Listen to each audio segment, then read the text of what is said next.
One other thing that came up in our class, we mentioned Doug Brooks, and he had a really amazingly simple approach to leadership in that it came down to three things. Make each employee feel known by the boss. Make sure that the employee felt like the job he did mattered to someone, hopefully the customer, but in some cases, maybe the boss.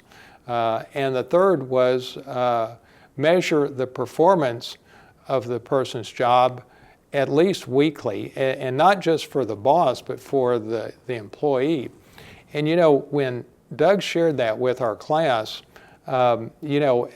he had shared it with me before, and it was so profound for me because I think the topic of leadership is nebulous and there's a lot to it, but I think those three core things, if a person will do those three things and will have a clarity of message, and what I mean by that is having a mission statement that's really no longer than about 10 words, because oftentimes if it's much longer than that, the only person that knows what the mission statement is the CEO.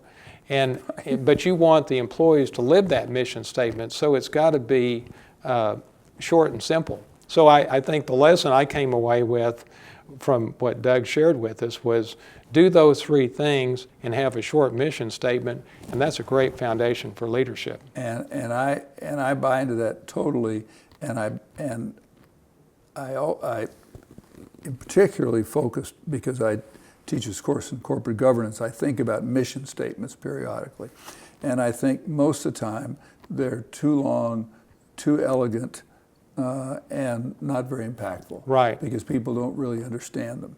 Enron had one of the best mission statements, and had obviously its mission probably was not to land where it finally landed. No, I wouldn't think so. So it is very important to have a mission statement that people can understand that means something. Right. That means something.